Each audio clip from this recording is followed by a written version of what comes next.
ఇగో ఎవ్వరు నడమనైనా బగ్గ రోజులు దోస్తాన కుదరదులా ఎవలో ఎప్పుడో ఒక టైంకి ఇడిపోవాల్సిందే. సావిత్రి సావిత్రి ఏ సావిత్రి నేను విసికి పెట్ట వార్తలు చదువుతుంటే నడిమిట్లా జోరిగా లెక్కొచ్చి డిస్టర్బ్ చేయబడుతుంది నీ పిల్ల. నీ ముంగట లెటర్ పెట్టినా ఏం చేసి దాని సంగతి? అయ్యో నీ కథగాల నేను చూడలేను కదా పిల్ల. ఏం లెటర్ పెట్టినావు? కట మెర్చలేయి ఆకి దకారి కొంతి తర్ టేబుల్ ఎపర్చదే నీ టేబుల్ మీద ఉంది చూడు. ఆగు జరా. ఏంది పిల్ల నిన్ను ఆంధ్రకు ట్రాన్స్ఫర్ చేయన్నా గదిన్ కోసం లెటర్ దరఖాస్తు పెట్టినవా? అవును నన్ను జల్దీ నా ఆంధ్రాకు పంపు. నేను ఈడ ఉండా ఇక నాకు పని లేదు ఈడ. ఏం కొంపలు మునిగినాయి పిల్ల నీకీడ? నువ్వు ఆంధ్రకు ఏం చేస్తావు? ఇక తెలంగాణల రాజకీయాల రేషన్ కార్డు శినిగిపోయింది. ఏ కోటాల రిజర్వేషన్ లో కూడా వార్తలు తెచ్చుడు అస్సలు కుదురతలేదు. ఏందో పిల్ల నువ్వేమంటున్నావు నాకైతే అసలు అర్థమే అయితలేదు. ఇక కేసీఆర్ సార్ యుగ పురుషుడు అయిండు, తెలంగాణ జాతికి పెద్ద బాపు అయిండు. ఇంక అందరు కలిసి సార్కు పూజలు చేస్తుర్రు. ఇక గసుంటి ఆయన మీద వార్తలు ఏం చేస్తాం చెప్పు? సార్ గుణం ఎరికే కదా పిల్ల.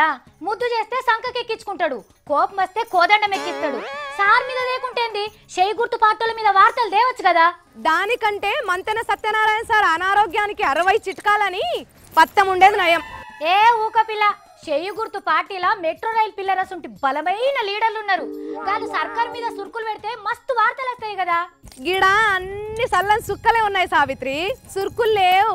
ఇక జానారెడ్డి సార్ అయితే నేను సల్లని చంద్రుణ్ణి, నిప్పులు పోసే సూర్యుని కానే కాను అని సల్లగా సైడ్ అయిపోయిండు. ఆగో పొన్నాల సార్ ఉత్తమ్ కుమార్ సార్లు ఉన్నారు కదా, సర్కార్ మీద గల్ చెయ్యరా సమరం? 5 అడుగుల బుల్లెట్ వదిలిస్తే ఆకులే అదులుతలేవు. ఇక సర్కారేం అదులుతుందని ఆయన నూడవీకిండ్రా. ఇక ఉత్తమ్ సార్ వచ్చినా కూడా ఆయన సెట్ అయ్యేటందుకు ఇంకో ఏడాది పడుతుందా? అట్లయితే పిల్ల పువ్వు గుర్తులు సర్కార్ని ఏకి పడేస్తారు కదా. ఇక నీకు వార్తలకు డోకేముంటా చెప్పు?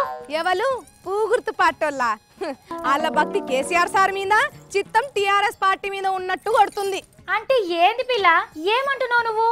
సీఎం సారు గుళ్ళు గోపురాలు తిరుక్కుంటా ఆళ్ళ తవ్వలకే వచ్చిండని బీజేపీలు కూడా వైలెంట్ చేయకుండా సైలెంట్ అయిపోయారు సావిత్రి. అరే రే నీకు పెద్ద తిప్పలు వచ్చినాయి కదా మంగ్లీ.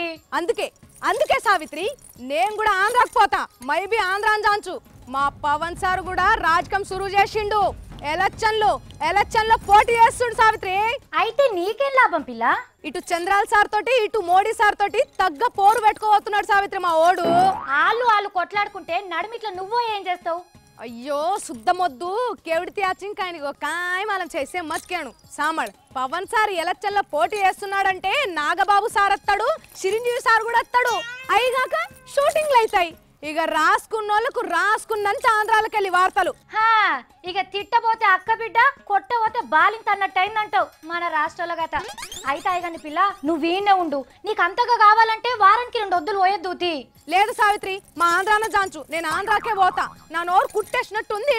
ఈడ మునగ సెట్ ఎక్కిచ్చే వార్తలు రాసుడు నాతోని కాదు, మార్వల్ల వేని. ఏహే గుర్రం నాడ దొరికిందని గుర్రం కొంట అంటే ఎట్లా పిల్ల?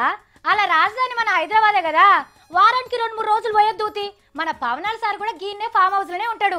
నువ్వు ఎప్పుడంటే అప్పుడు పోయి కలవచ్చు, ఆంధ్ర వార్తలు కూడా తేవచ్చు. సరేనా? అంతేనంటావు సావిత్రి? ఆ త్రాజ్కెచ్చికే సరే నీ మాట ఎందుకు తీసేయాలి?